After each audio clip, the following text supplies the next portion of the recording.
جی سر میں یہ کہہ رہی تھی کہ جیسے جو بھی ہم پڑھتے ہیں، جیسے سائیکالوجی کی میں اگر بات کروں تو جو بھی ہم ڈگری کے دوران پڑھتے ہیں نا، اس کی جو مینیفیسٹیشن ہے نا وہ پریکٹس کے بعد ہی سمجھ آتی ہے. یعنی جب آپ کلینکل میں آتے ہیں سائٹ پہ، اگر آپ کلینکل سائیکالوجی کی بات ہم کر رہے ہیں، تو جو سمٹمز ہم نے بکس میں پڑھے ہوتے ہیں نا کہ ڈپریشن کے، بائی پولر کے، ایڈکشن کے، یہ سمٹمز ہیں، تو ہو سکتا ہے کہ جو ہمارے سوسائٹی یا کلچر یعنی پاکستان کا جو پیشنٹ ہے اس کی مینیفیسٹیشن ویسی نہیں ہے جو کتاب میں لکھی ہوئی. یعنی جیسے کوگنیٹو ڈسٹورشن یا کوگنیٹو ڈس فنکشننگ ہے تو اس کی، یا ڈپریشن کی مینیفیسٹیشن میں اگر پیشنٹ آ کے کہہ رہا ہے کہ کانوں سے سائیں سائیں کی آواز آتی ہے تو یہ کسی کتاب کا سمٹم تو نہیں ہے. تو آپ جب پریکٹس کرتے ہیں تو ہی ایکچولی میں آپ کو سمجھ آتی ہے، اور پھر وہاں سے آپ کی ڈیولپمنٹ شروع ہوتی ہے اس نالج کو اچھے اور خاص انداز میں ڈھالنا اور اس سے فائدہ دینا کسی کو. کہ یونیورسٹی ایجوکیشن جو ہوتی ہے وہ آپ کو بٹس اینڈ پیسز میں علم دیتی ہے کسی چیز کا، یعنی اس کو کیسے ملا جلا کے استعمال کرنا ہے وہ نہیں بتاتی. وہ بعد میں آپ سیکھتے ہیں، جیسے ڈاکٹرز ہاؤس جاب میں سیکھتے ہیں. جیسے ڈرائیونگ ہے تو شروع میں آپ کو کوئی لیسن دیتا ہے کہ دیکھیں یہ اس طرح گیئر لگاتے ہیں، یا اس طریقے سے یہ ایکسیلیٹر ہوتا ہے، یہ بریکس ہوتی ہیں، اور آپ سارے فنکشن گاڑی کے سمجھ لیتے ہیں. لیکن ان کو کوآرڈینیشن کے ساتھ کیسے فنکشنز کو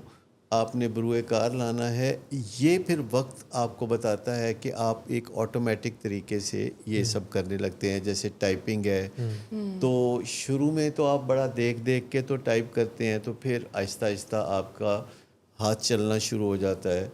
آپ دیکھیں کہ آج کل بچے جو ہیں وہ اسمارٹ فون پہ جب دو تھی لگے ہوتے ہیں میسیج کر رہے ہوتے ہیں تو وہ کیسے وہ کرتے ہیں. اسی طریقے سے یہ بہت جھنجھٹ لگتا ہے کہ اچھا جی پہلے